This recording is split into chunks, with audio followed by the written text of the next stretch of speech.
여러분, 안녕하세요. 저는 윤정이라고 합니다. 올해 64이 되었습니다. 제가 오늘 여러분께 들려드릴 이야기는 정말 믿기 어려우실 수도 있어요.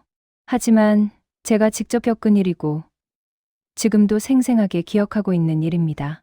먼저 저에 대해 간단히 말씀드릴게요. 저는 평범한 가정주부였습니다. 남편과 결혼해서 아들 하나 키우며 살았어요. 그런데 몇 년 전 남편이 갑자기 세상을 떠났습니다. 심근경색이었어요. 하루아침에 홀로 남겨진 거죠.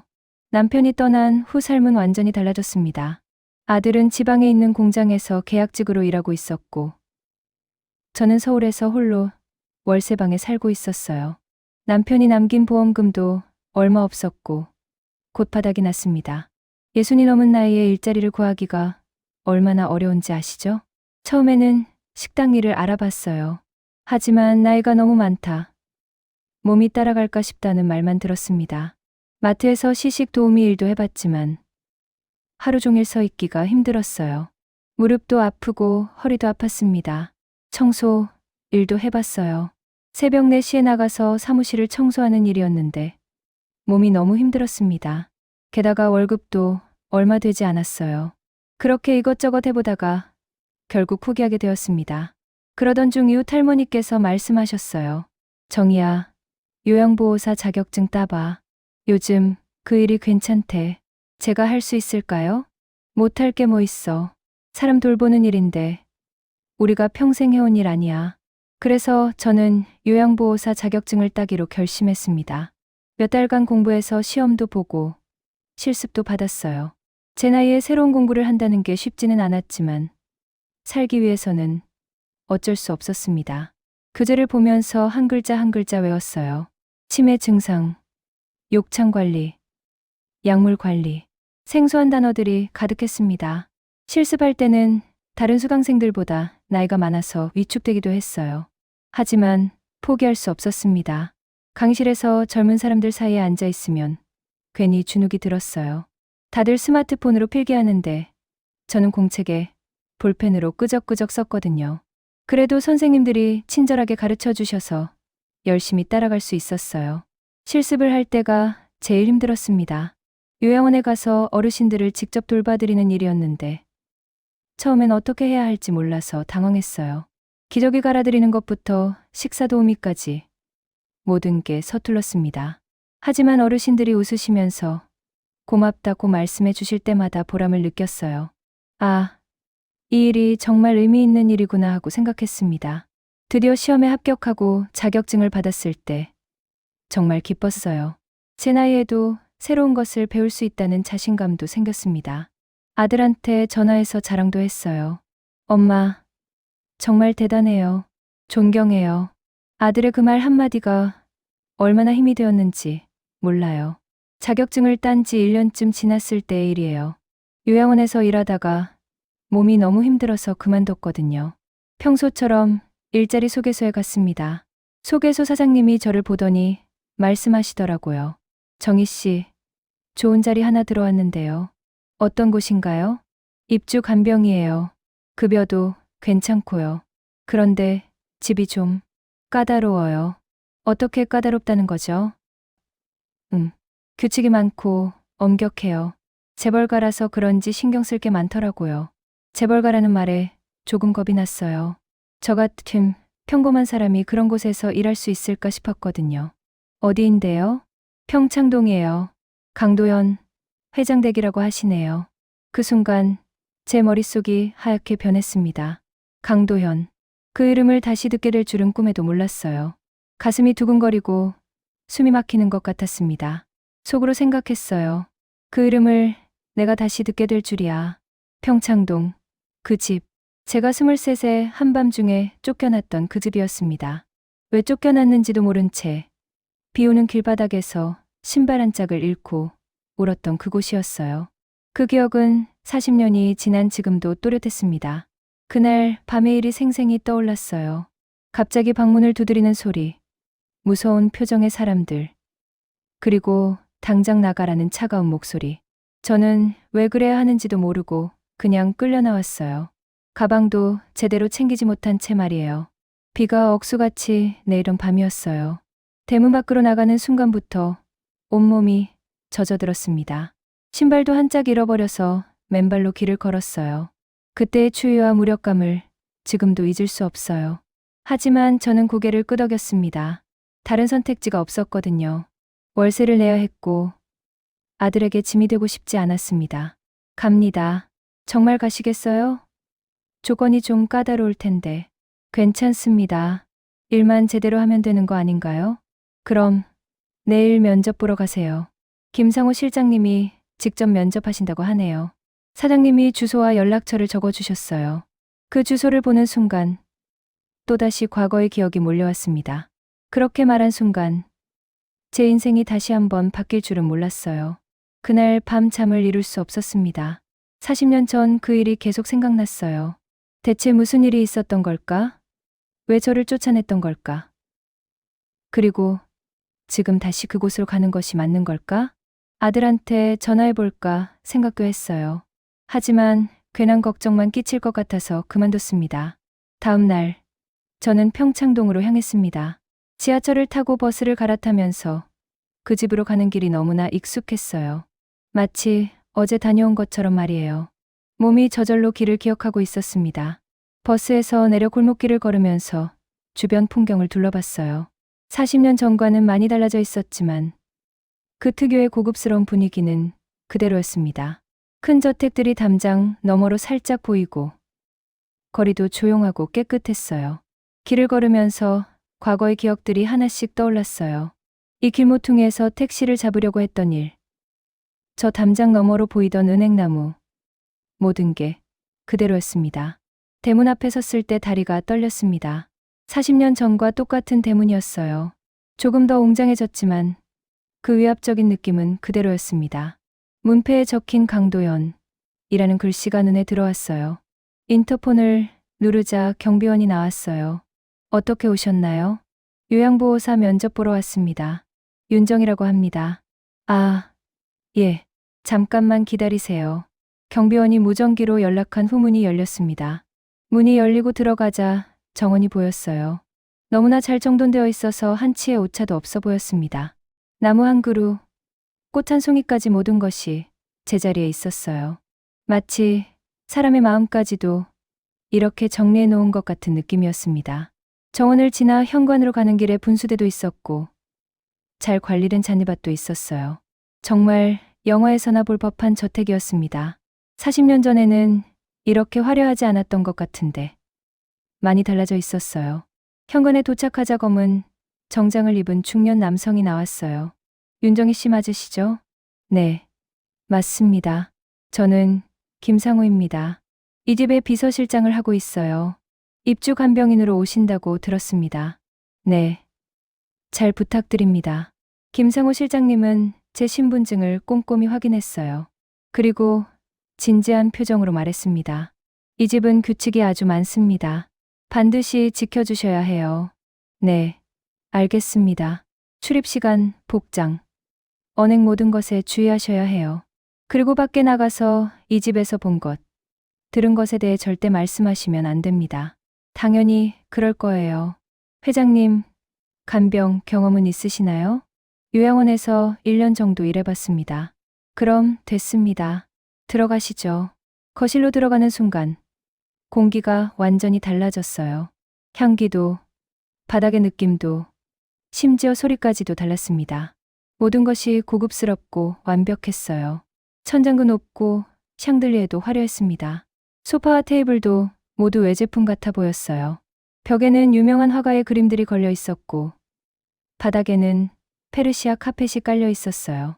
정말 박물관 같은 느낌이었습니다. 그리고 그때 그분이 나타나셨습니다. 오명숙 사모님, 82이셨어요. 뉴스에서 자주 보던 얼굴이었는데 실제로 보니 사진보다 훨씬 더 위압적이었습니다. 키는 작으셨지만 그 눈빛이 사람을 마치 물건 보듯 훑어보는 그런 눈빛이었어요. 한복 같은 옷을 입고 계셨는데 그것도 아주 고급스러워 보였어요. 목걸이와 반지도 번쩍번쩍 빛났습니다. 저는 깊이 허리를 숙였습니다. 안녕하세요. 윤정희입니다. 오늘부터 회장님 반병을 맞게 되었습니다. 사모님은 대답을 하지 않으셨어요. 그저 제 얼굴을 뚫어지게 쳐다보실 뿐이었습니다. 그 시선이 처음 보는 사람을 보는 시선이 아니었어요. 속으로 생각했어요. 이 여자는 나를 기억한다. 마치 오래전에 만났던 사람을 다시 본 것 같은 그런 눈빛이었습니다. 놀람과 경계심이 섞인 표정이었어요. 몇 분간 침묵이 흘렀어요. 사모님은 계속 저를 쳐다보고 계셨고, 저는 어떻게 해야 할지 몰라서 그냥 고개를 숙이고 있었습니다. 그때 2층에서 휠체어가 내려오는 소리가 났어요. 강도연 회장님이었습니다. 88이셨어요. 대한민국 대표 기업의 창업주셨죠. 텔레비전에서 보던 그 카리스마 넘치는 모습은 찾을 수 없었어요. 뼈만 남은 것 같은 노인이 휠체어에 앉아 계셨습니다. 하지만 그 눈만은 여전히 날카로웠어요. 회장님이 제게 다가오셨어요. 그리고 떨리는 손으로 제 손을 잡으셨습니다. 손이 너무 차가웠어요. 그런데 그때 회장님이 아주 작은 목소리로 말씀하셨어요. 정희야. 제 심장이 멎는 것 같았어요. 사모님 얼굴이 순간 새하얗게 질리는 것이 보였습니다. 회장님, 무슨 헛소리를 하세요? 사모님이 날카롭게 말씀하셨어요. 치매 때문에 헛소리를 자주 하셔요. 김상호 실장님이 제게 설명했습니다. 하지만 저는 알 수 있었어요. 그것이 헛소리가 아니라는 것을요. 회장님의 눈빛이 너무나 또렷했거든요. 회장님은 제 얼굴을 한 번 더 보려는 듯 눈을 깜빡이셨어요. 그리고 다시 조용해지셨습니다. 면접은 간단히 끝났어요. 내일부터 출근하라고 하셨습니다. 월급은 250만 원입니다. 입주이니까 숙식은 제공되고요. 감사합니다. 그럼 짐 가져오시고 내일 아침 7시까지 오세요. 그날 저녁 제게 방이 배정되었어요. 3층 끝방이었습니다. 작지만 깨끗한 방이었어요. 침대와 옷장, 작은 책상이 있었습니다. 창밖으로는 정원이 내려다 보였어요. 짐을 풀면서도 손이 계속 떨렸습니다. 왜 회장님이 제 이름을 아셨을까요? 왜 사모님은 저를 보자마자 그런 표정을 지으셨을까요? 그리고 무엇보다 제가 왜 이 집에 다시 오게 되었을까요? 그날 밤 잠이 오지 않았어요. 창밖으로 보이는 정원이 달빛에 비쳐서 마치 꿈속 같았습니다. 하지만 이것은 꿈이 아니었어요. 현실이었습니다. 속으로 생각했어요. 내가 여기 들어온 순간 다시는 예전으로 못 돌아간다. 저는 그 집에 간병인으로 들어갔지만 뭔가 다른 이유가 있을 것 같았어요. 마치 운명이 저를 다시 그곳으로 이끌어온 것 같았습니다. 그리고 그 집에는 절대 말하면 안 되는 이름이 있었습니다. 40년 전 그날 밤 저를 쫓아낼 때 들었던 그 이름 말이에요. 속으로 생각했어요. 내 입에서 그 이름이 나오는 순간 누군가는 나를 죽이려고 하겠지. 하지만 저는 알고 있었어요. 이제 진실을 마주할 시간이 왔다는 것을요. 40년 동안 숨겨져 있던 비밀들이 하나씩 드러날 것 같았습니다. 내일 아침부터는 정말 새로운 삶이 시작될 것이었어요. 그리고 그 새로운 삶 속에서 저는 과거의 진실과 마주하게 될 것 같았습니다. 회장님이 말씀하셨던 그날 내가 나간 게 아니야 라는 말이 계속 머릿속을 맴돌았습니다. 다음 날 아침 7시 저는 회장님 방문을 두드렸습니다. 들어오세요. 김상호 실장님이 이미 와 계셨어요. 손에는 두툼한 파일을 들고 계셨습니다. 윤정희 씨, 오늘부터 본격적으로 시작하겠습니다.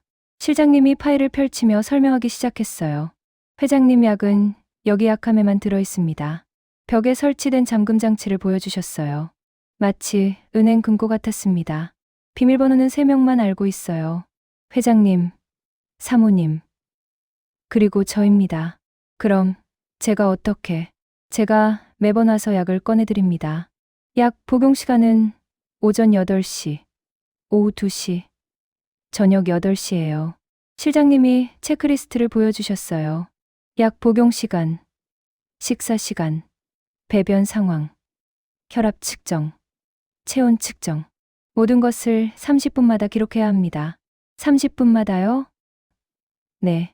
그리고 하루에 3번씩 보고서를 작성해서 저에게 제출하세요.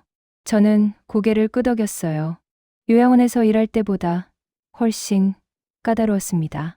회장님과는 개인적인 대화를 삼가해 주세요. 필요한 말씀만 하시면 됩니다. 알겠습니다. 실장님이 나가신 후 저는 회장님을 살펴봤어요. 침대에 누워 계셨는데 숨소리가 가늘었습니다. 그때 사모님이 들어오셨어요.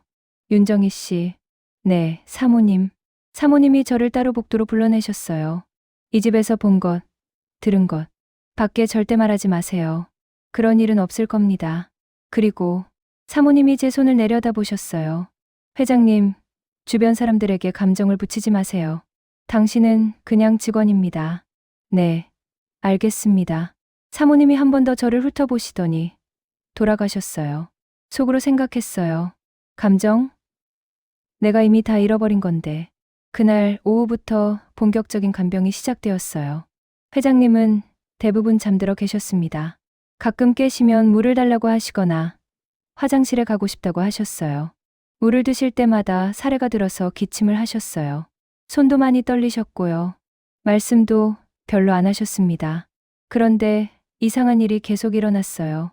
회장님이 잠에서 깨실 때마다 저만 보시면 같은 말씀을 하시는 거예요. 그날 내가 나간 게 아니야. 회장님, 무슨 말씀이세요? 내가 지키지 못했어. 그러면 다시 잠드셨어요. 마치 말하면 안 되는 걸 말하고 나서 놀란 사람처럼요.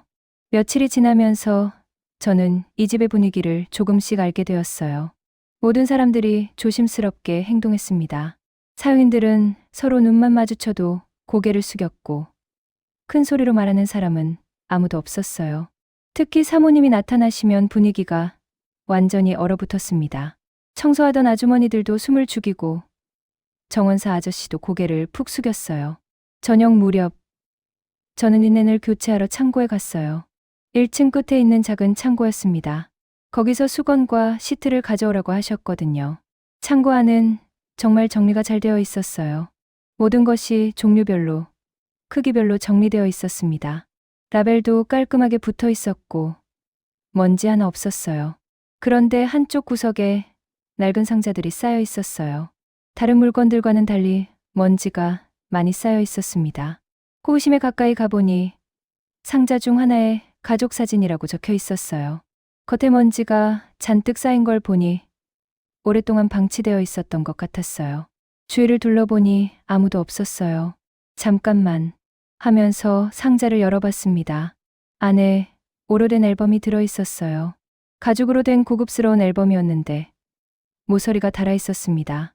첫 번째 페이지를 넘겨보니 흑백 사진이 나왔어요. 젊은 회장님과 사모님이 서 계셨어요. 그 시절 회장님은 정말 카리스마가 넘쳤어요. 사모님도 아름다우셨고요. 옆에 젊은 남자가 한 명 더 있었어요. 아마 장남인 강재석 부회장님 같았어요. 어린 시절 모습이었지만 지금과 비슷한 면이 있었거든요. 그런데 그 사진에서 한 사람이 더 있었어야 할 자리가 있었어요. 옆에 젊은 여자가 한 명 서 있었는데 그 여자 얼굴이 저와 너무 닮아 있었어요. 아니, 정확히 말하면 제가 젊었을 때와 똑 닮아 있었어요. 눈매, 코, 입술의 모양까지 거의 똑같았습니다. 더 놀라운 건 그 여자 이름이 칼로 긁혀서 지워져 있었다는 거예요. 이름 자리가 하얗게 남아 있었어요. 제 손이 떨렸어요. 속으로 생각했어요. 이 집은 사람을 지우는데 익숙한 집이야. 다른 사진들도 넘겨봤어요. 가족 행사, 여행 사진, 회사 관련 사진들. 그런데 이상하게도 그 여자가 나온 사진은 모두 얼굴 부분이 칼로 긁혀 있었어요. 어떤 사진에서는 아예 오려낸 흔적도 있었습니다. 마치 그 사람의 존재 자체를 지우려고 한 것 같았어요. 그 순간 뒤에서 목소리가 들렸어요. 그거 보면 안 되는데요. 깜짝 놀라서 돌아보니 박순자 씨였어요. 67살이셨는데 예전에 이 집에서 오랫동안 간호조무사로 일하셨다고 들었어요. 지금은 가끔 도우러 오시는 분이었어요. 죄송해요. 린넨 정리하다가 괜찮아요. 하지만 그런 건 안 보시는 게 좋을 거예요. 박순자 씨가 제 손을 살짝 잡으셨어요. 윤정희 씨, 여기서는 눈치를 보면서 사셔야 해요. 왜요? 박순자 씨가 입술을 깨무시더니 주위를 살펴봤어요. 아무도 없는 것을 확인하고 나서 제 귀에 속삭이셨어요. 사모님이 제일 무서워하시는 게 뭔가요? 당신 입에서 그 이름이 나오는 거예요. 제 숨이 얼어붙었어요. 그 이름이 뭔데요? 저도 정확히는 몰라요. 하지만 이 집에서 절대 말하면 안 되는 이름이 있다는 건 알아요. 박순자 씨가 앨범을 닫으시면서 말씀하셨어요. 이 집에는 숨겨진 역사가 있어요. 그런데 그 역사를 아는 사람들이 하나둘씩 사라지고 있어요. 사라진다는 게 어떤 사람은 갑자기 그만뒀고 어떤 사람은 이사를 갔어요. 모두 입을 다물고요. 그때 복도에서 발걸음 소리가 들렸어요. 박순자 씨가 재빨리 앨범을 상자에 넣고 뚜껑을 덮었어요. 빨리 나가요. 우리는 서둘러 창고에서 나왔어요. 다행히 아무도 없었습니다. 박순자 씨, 그 사진 속 여자가 누구인지 아세요? 모르는 게 나을 거예요. 박순자 씨가 안타까운 표정으로 저를 보셨어요. 하지만 한 가지는 확실해요. 당신이 오자마자 사모님이 예민해지셨어요. 저 때문에요? 당신 얼굴을 보시는 사모님 표정이 뭔가 무서워하시는 것 같아요. 그날 저녁, 저는 회장님께 저녁약을 드리고 있었어요. 김상우 실장님이 약함에서 약을 꺼내주셨고, 저는 그것을 회장님께 드렸습니다. 회장님, 약 드세요. 회장님이 천천히 일어나시더니 제 얼굴을 유심히 보셨어요. 정희야, 내가 정말 돌아왔구나. 회장님, 저는 그때 사모님이 갑자기 들어오셨어요. 여보, 무슨 말씀을 하시는 거예요? 아, 명수가 나 꿈을 꾼 것 같아. 치매 때문에 헛소리 하시는 거예요.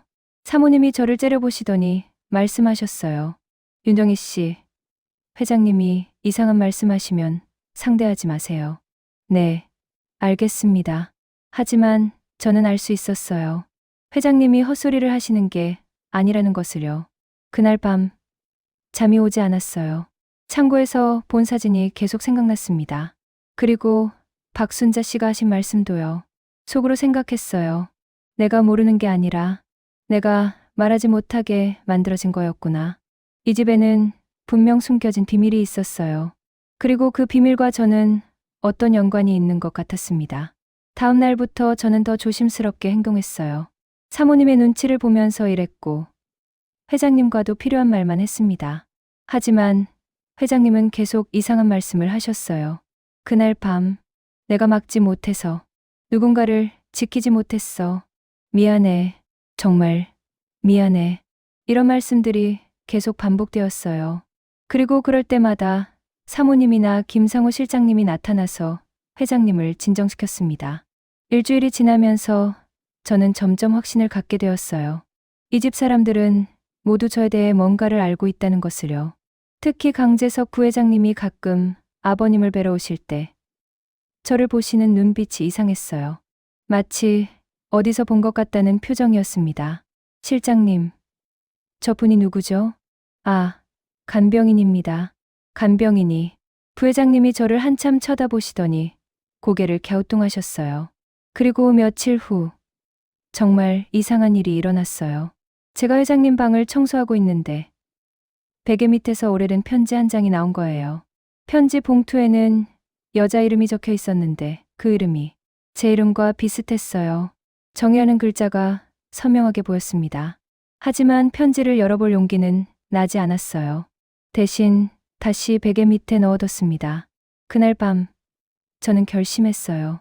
이 집에 숨겨진 비밀이 무엇인지 알아내야겠다고요. 40년 전 제가 왜 이 집에서 쫓겨났는지, 그리고 지금 왜 다시 여기로 오게 되었는지, 박순자 씨가 말씀하신 그 이름이 무엇인지도 알고 싶었어요. 속으로 생각했어요. 이제 더 이상 숨어서 살 수는 없어. 진실을 알아야겠어. 하지만 동시에 두려웠어요.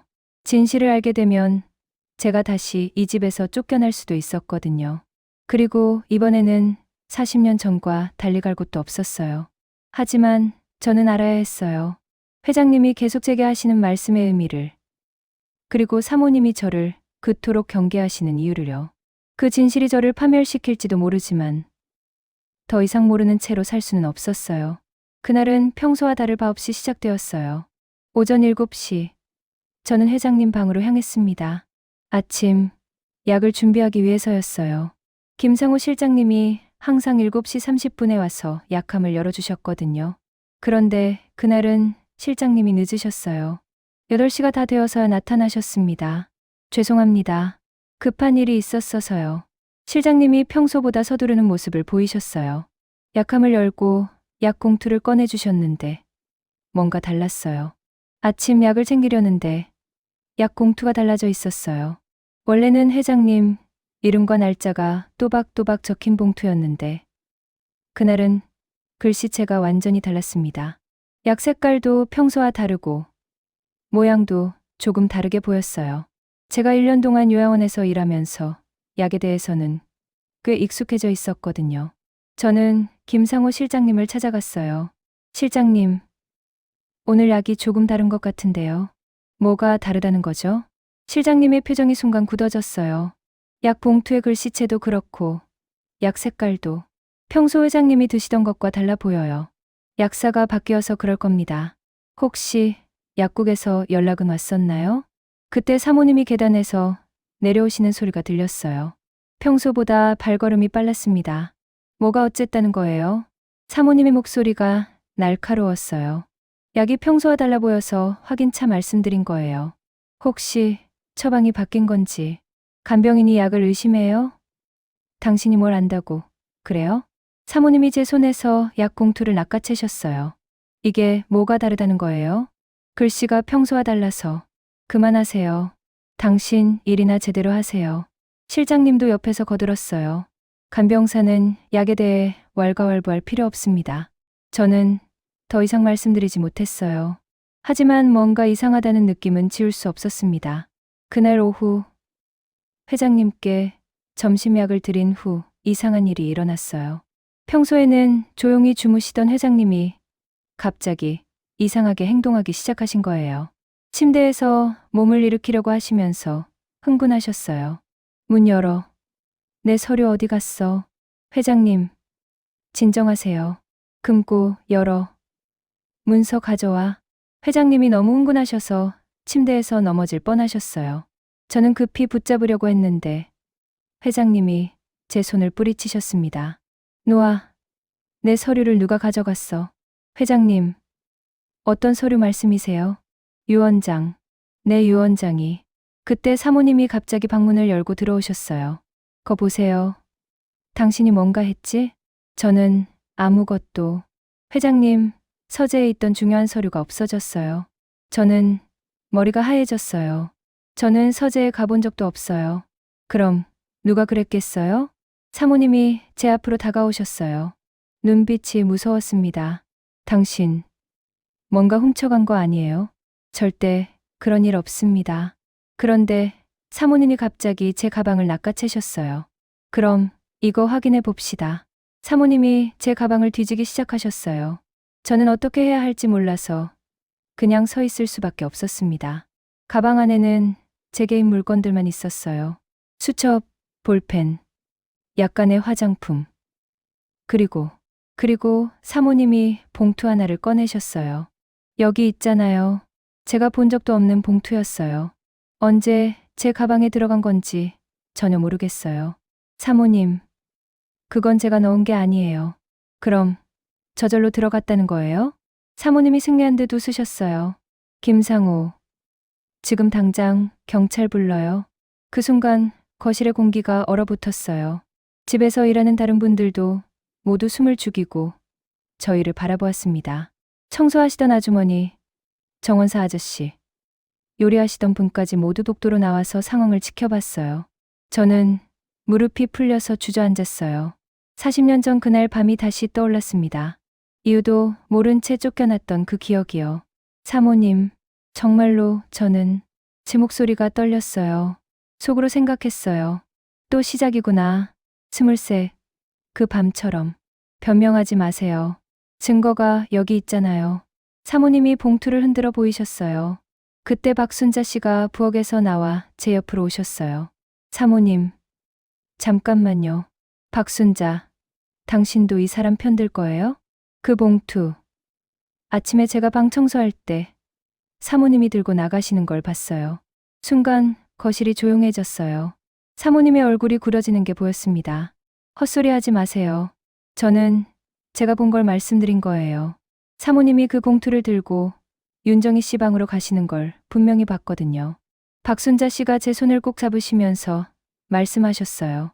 윤정희 씨, 지금이에요. 이제 말해야 해요. 저는 입술을 깨물었어요. 그 이름을 말하는 순간 저는 다시 이 집에서 쫓겨날 수도 있었어요. 아니, 더 큰 화를 당할 수도 있었습니다. 하지만 제 안에서 뭔가가 끌어올랐어요. 평생 참고 숨기고 살아온 그 억울함이 폭발할 것 같았어요. 저는 사모님을 똑바로 봤어요. 그리고 입을 열었습니다. 사모님, 저는 그 아이가 누구인지 압니다. 거실이 완전히 정지했어요. 사모님의 눈이 흔들리는 게 보였습니다.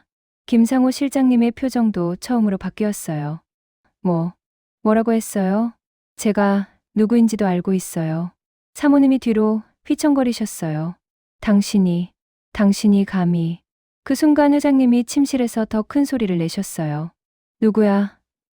누가 내 딸을 건드렸어? 모든 사람의 얼굴이 새하얘졌어요. 김상호 실장님이 급히 회장님 방으로 뛰어갔어요. 저도 따라갔습니다. 회장님이 침대에서 일어나려고 발버둥치고 계셨어요.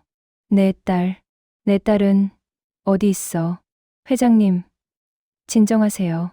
실장님이 회장님을 침대에 눕히려고 했지만 회장님이 계속 저항하셨어요.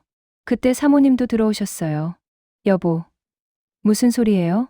명수가, 정희가 어디 있어? 사모님의 얼굴이 완전히 하얘졌어요. 치매 때문에 헛소리 하시는 거예요. 진정제 놓으세요. 아니야, 정희가 돌아왔어. 내가 봤어. 회장님이 제 쪽을 보시면서 손을 뻗으셨어요. 그때 김상호 실장님이 주사기를 들고 오셨어요. 회장님, 이것 좀 맞으세요. 안 돼.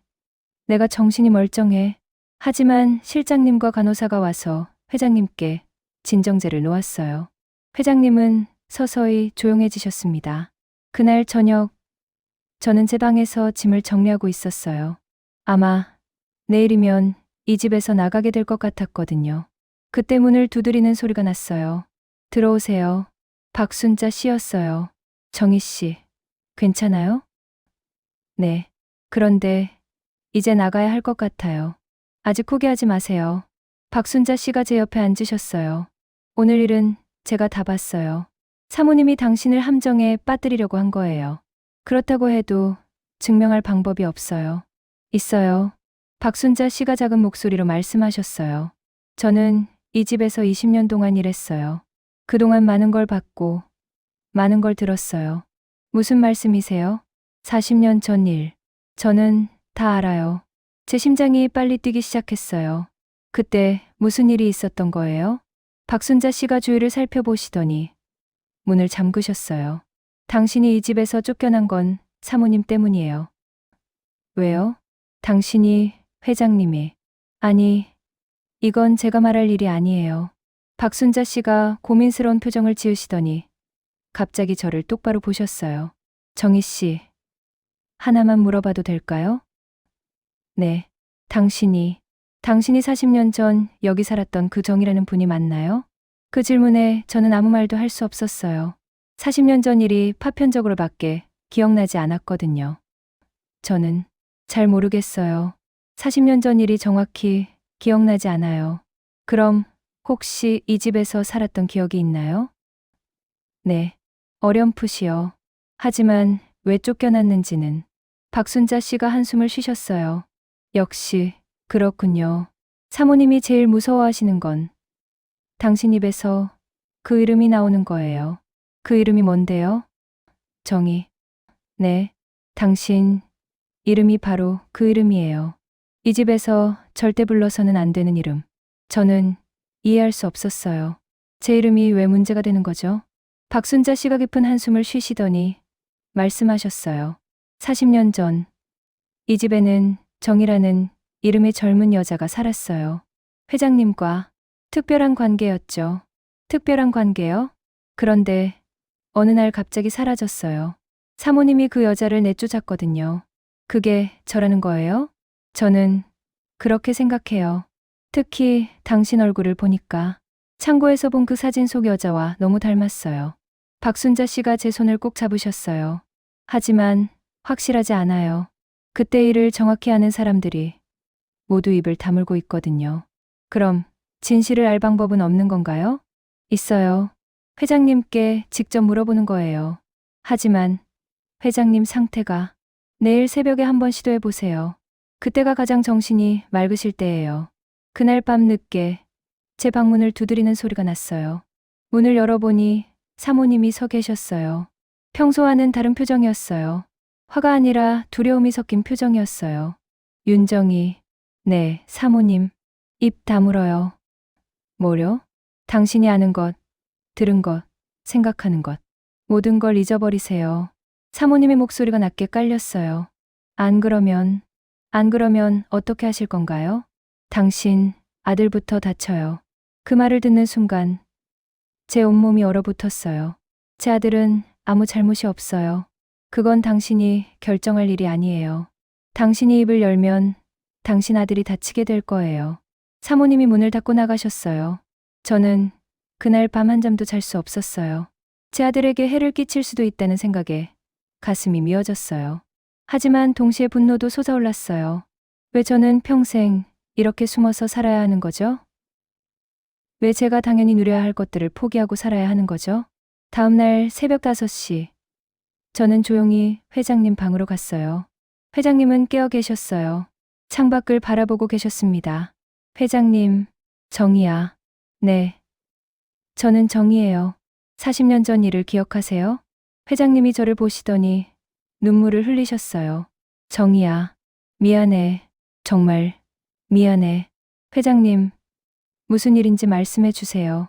제가 왜 여기서 쫓겨났는지. 하지만 그때 복도에서 발걸음 소리가 들렸어요. 김상호 실장님이 오고 있는 것 같았어요.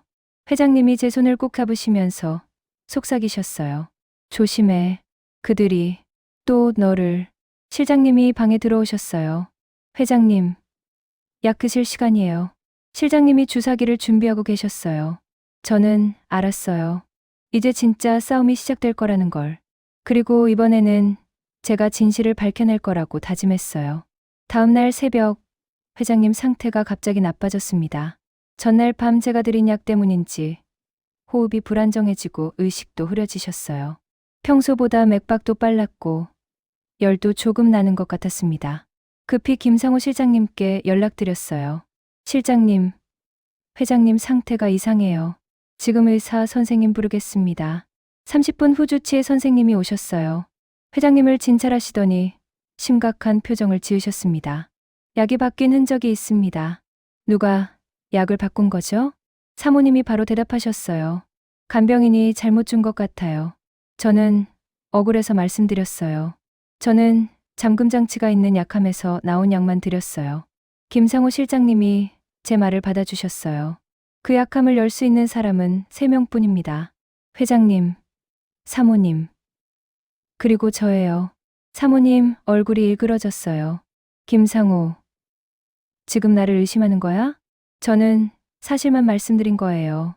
의사 선생님이 회장님께 해독제를 놓으신 후 30분쯤 지났을 때였어요. 회장님이 갑자기 눈을 뜨신 거예요. 완전히 맑은 눈이었어요.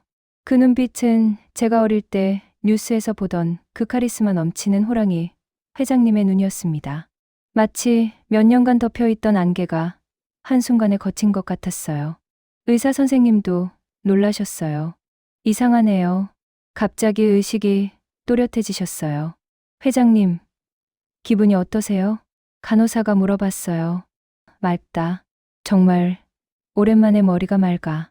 회장님의 목소리도 전과 달랐어요. 힘이 있었습니다. 명수가. 사모님이 놀라서 달려가셨어요. 여보, 제가 여기 있어요. 회장님은 천천히 고개를 돌려 저를 보셨어요. 그리고 한참 동안 제 얼굴을 응시하셨습니다. 정이야, 내가 정말 돌아왔구나. 저는 당황했어요. 회장님, 무슨 말씀이세요? 40년을 기다렸다. 사모님이 당황해서 말씀하셨어요. 여보, 무슨 소리예요? 치매 때문에 헛소리 하시는 거예요. 하지만 회장님은 전혀 흔들리지 않으셨어요. 내가 지금 가장 정신이 맑다. 의사 선생님이 회장님을 다시 진찰해 보셨어요. 정말 신기하네요. 인지 능력이 완전히 회복되신 것 같습니다. 회장님이 힘겹게 손을 들어 저를 가리키셨어요. 이 아이는 내 딸이다. 거실이 조용해졌어요. 김상우 실장님도 놀란 표정이었어요. 회장님, 그게 무슨...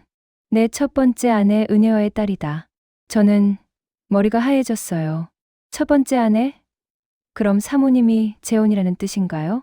은혜는 정희를 낳고 몸이 약해져서 세상을 떠났다. 회장님이 말을 이어가셨어요. 그때 정희는 겨우 2살이었어. 내가 제대로 돌보지 못했다. 저는 믿을 수 없었어요. 회장님, 그럼 제가 정말... 그래, 넌 내 딸이다. 그때 1층에서 발걸음 소리가 들렸어요. 강재석 부회장님이 급하게 올라오셨습니다. 아버지, 무슨 일입니까? 새벽에 연락받고 부회장님이 방 안의 분위기를 보시더니 어리둥절해 하셨어요. 왜 이렇게 심각한 분위기인가요? 회장님이 아들을 보시며 힘겹게 말씀하셨어요. 재석아, 이제 진실을 말해줄 때가 되었다. 무슨 말씀이세요?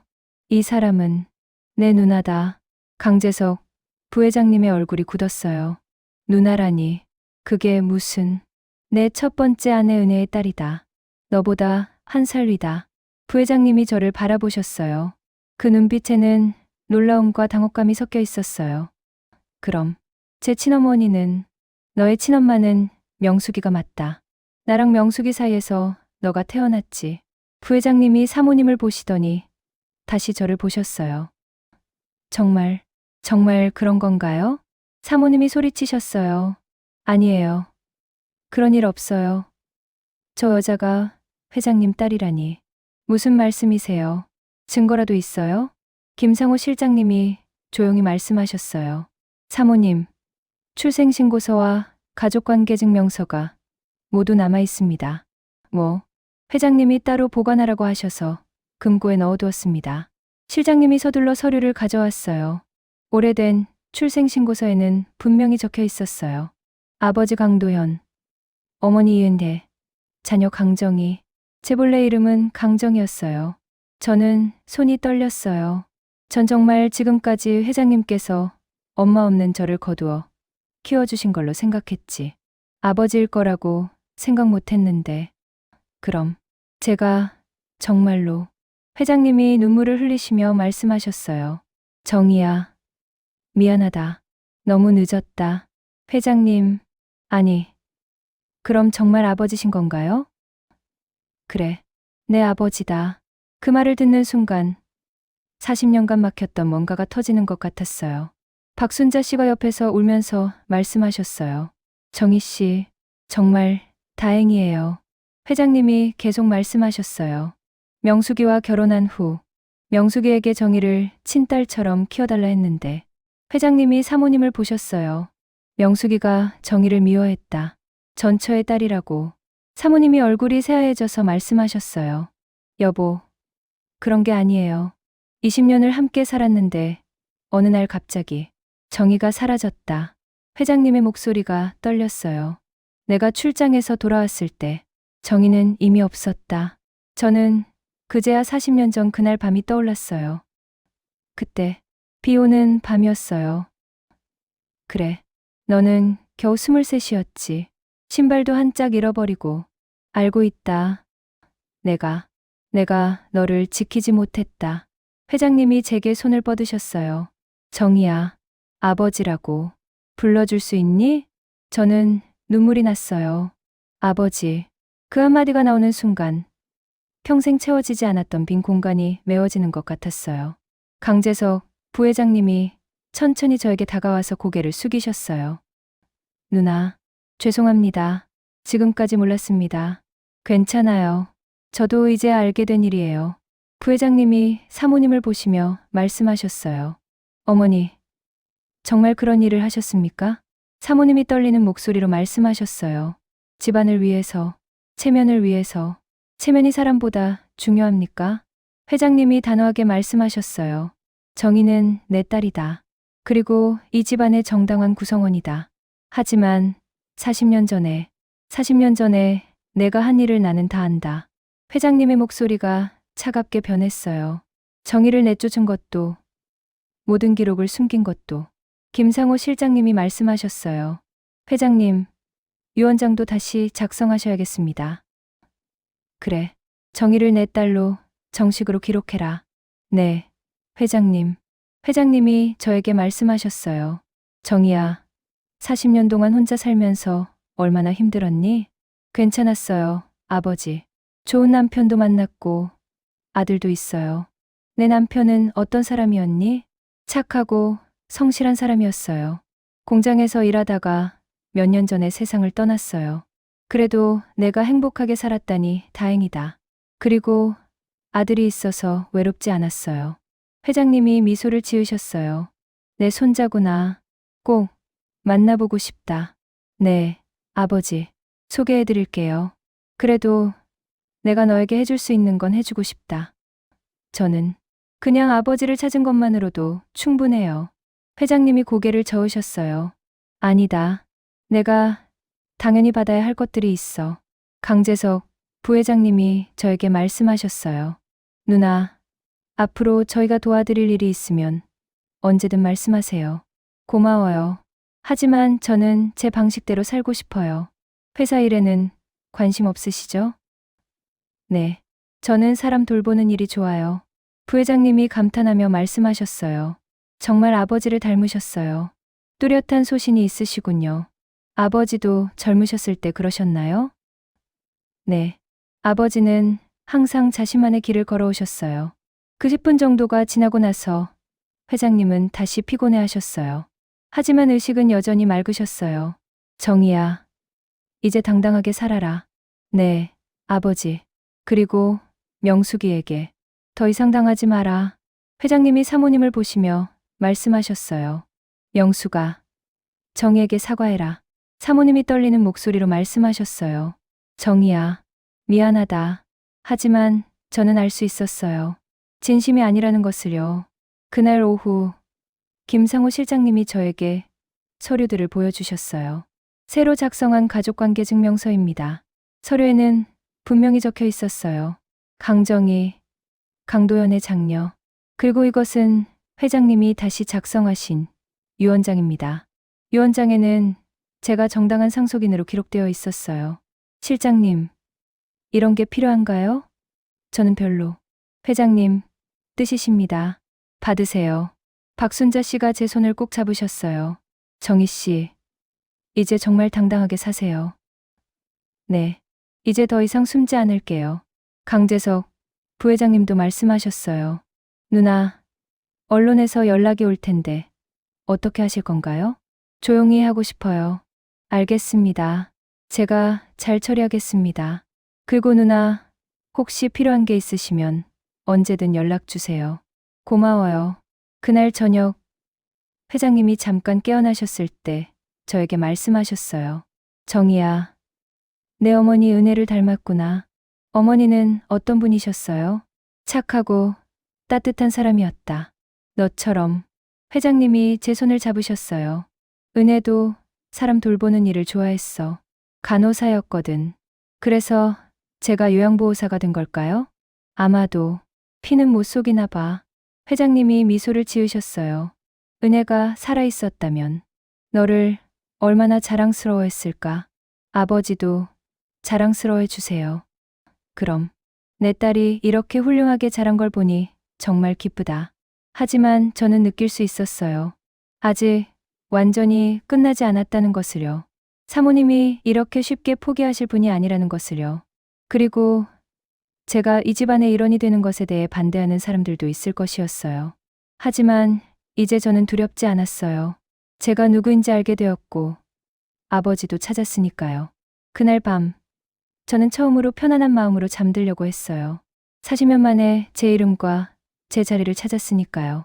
하지만 늦은 저녁 휴대폰이 울렸어요. 아들에게서 온 전화였어요. 엄마, 이상한 사람들이 우리 집 앞에 와 있어요. 제 가슴이 철렁했어요. 어떤 사람들이야? 검은 옷 입은 사람들이에요. 계속 우리 집 앞에 서 있어요. 사모님이 마지막 술을 쓰고 있는 것 같았어요. 이제 정말 마지막 싸움이 시작되는 것 같았습니다. 그날 오후 제 휴대폰이 계속 울렸어요. 엄마, 어떻게 해요? 아직도 저 사람들이 계속 서 있어요. 아들의 목소리가 불안해 보였어요. 민수야, 절대 문 열지 마. 그리고 나한테만 전화해. 저는 바로 김상호 실장님을 찾아갔어요. 실장님, 제 아들이 위험해요. 어떤 일인가요? 사모님이 사람들을 보낸 것 같아요. 김상호 실장님이 즉시 전화를 걸었어요. 경찰서에 신고하겠습니다. 그리고 저희 보안팀도 보내겠어요. 감사합니다. 1시간 후 실장님이 다시 연락 주셨어요. 경찰이 도착해서 그 사람들을 해산시켰습니다. 아드님은 안전해요. 그제야 안심이 되었어요. 그날 저녁부터 집 안 분위기가 완전히 바뀌었어요. 경찰이 와서 사모님을 조사했어요. 협박, 증거 조작, 약물 교체 등 여러 혐의였습니다. CCTV 녹화 기록, 통화 내역, 낙성분 분석 결과가 하나씩 확인되었어요. 사모님은 끝까지 저항하셨지만 증거가 너무 명확했어요. 내가 뭘 잘못했어요? 집안을 지키려고 한 일인데. 사모님이 소리치셨어요. 회장님이 침대에서 일어나 앉으시더니 마지막 힘으로 말씀하셨어요. 명수가 집안을 지킨 게 아니야. 내 자리를 지킨 거지. 여보, 40년 전 일도 이제 다 말해야겠다. 회장님이 저를 보시며 말씀하셨어요. 정희야, 그날 밤 무슨 일이 있었는지 들어야겠니? 네, 아버지. 회장님이 힘겹게 말씀을 시작하셨어요. 내가 부산 출장을 간 사이에 명숙이가 정희를 불렀다. 사모님의 얼굴이 새하얘졌어요. 거실로 불러서 봉투 하나를 주며 말했지. 이 돈을 가지고 나가라. 다시는 돌아오지 말라고. 제가 물어봤어요. 그때 제가 뭐라고 했나요? 왜 나가야 해요? 아버지는 뭐라고 하세요? 라고 물었다고 했어. 회장님이 눈물을 흘리셨어요. 그때 명숙이가 내 아버지는 이제 나와 재석이만 있으면 된다고 했다더군. 그래서 제가 울면서 나갔지. 비가 억수같이 내리던 밤에 박순자 씨가 옆에서 말씀하셨어요. 저도 그날 봤어요. 정희 씨가 신발 한 짝 잃어버리고 맨발로 뛰어나가는 걸. 왜 그때 말씀 안 해주셨어요? 무서웠어요. 사모님이 저도 내쫓을까봐. 회장님이 계속 말씀하셨어요. 내가 출장에서 돌아왔을 때 명숙이는 정희가 남자친구와 함께 집을 나갔다고 거짓말을 했어. 그래서 찾지 않으셨던 거예요? 찾았지. 미친 듯이 찾았어. 하지만 이미 서울을 떠난 후였더군. 강재석 부회장님이 어머니를 보시며 말씀하셨어요. 어머니, 어떻게 그런 일을 하실 수 있었어요? 사모님이 떨리는 목소리로 대답하셨어요. 그 아이 때문에 재석이 자려 흔들릴까봐. 제 자리요? 누나는 제 누나인데요. 부회장님이 고개를 저으셨어요. 어머니, 정말 실망이에요. 그때 경찰관이 수갑을 꺼냈어요. 오명숙 씨, 협박과 증거 조작 혐의로 체포합니다. 사모님이 수갑을 차면서도 저를 노려보셨어요. 윤정희, 내가 이겼다고 생각하지 마. 저는 조용히 대답했어요. 이긴 게 아니에요. 그럼 뭐야? 저는 이제 제가 지워지지 않게 살 거예요. 사모님이 끌려나간 후 집안이 조용해졌어요. 그날 새벽 회장님이 제 손을 잡고 아주 작은 목소리로 말씀하셨어요. 정희야, 미안하다. 아버지, 40년을 늦었지만 이제라도 내 아버지가 될 수 있어서 기쁘다. 저는 눈물이 났어요. 하지만 솔직한 마음을 말씀드렸어요. 아버지, 용서는 아직 못해요. 그래도 돼. 당연하다. 시간이 필요해요. 40년의 시간이. 회장님이 고개를 끄덕이셨어요. 기다릴게. 평생이라도. 며칠 후 저는 아들과 함께 집을 옮겼어요. 대단한 집이 아니었어요. 강남의 작은 아파트였습니다.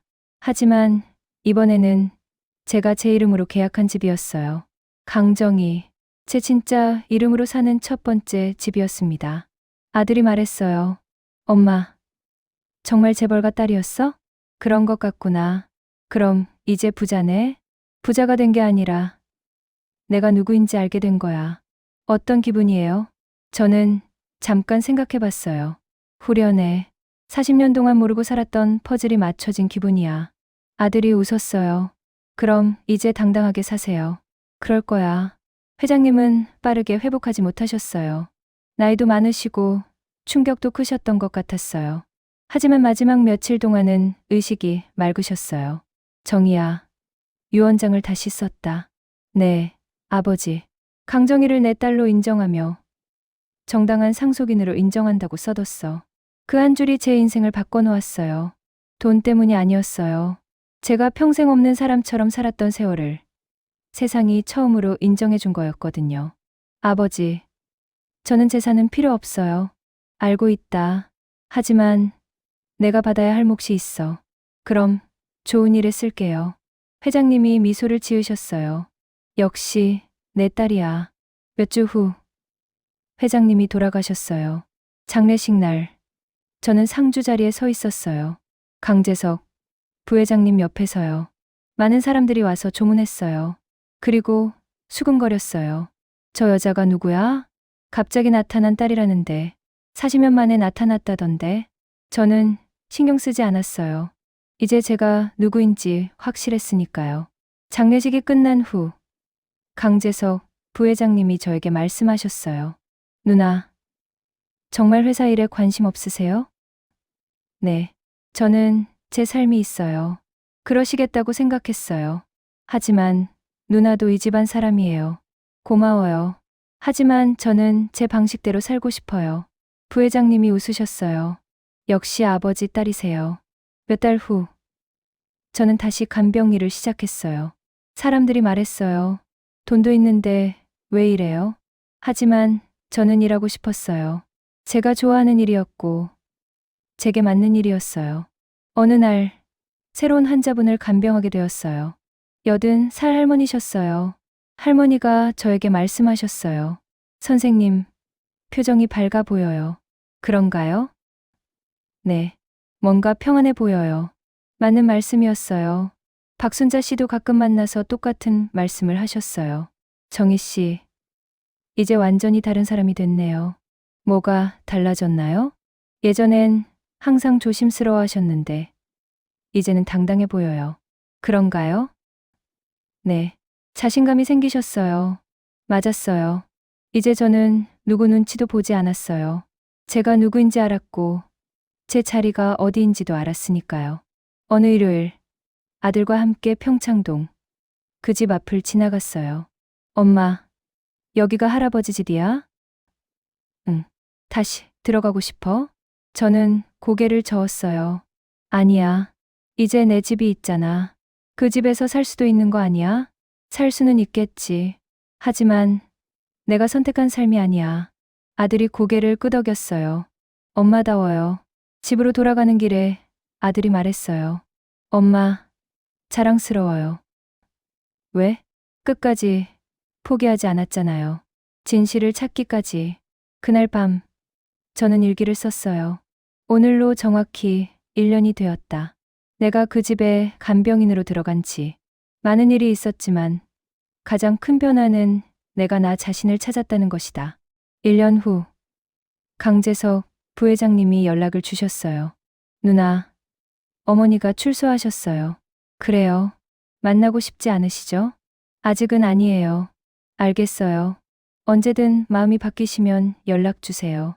사모님이 출소하신 후에도 저는 평온했어요. 더 이상 두렵지 않았거든요. 어느 날 박순자 씨가 말씀하셨어요. 정희 씨, 사모님이 요양원에 들어가셨다던데요. 그래요?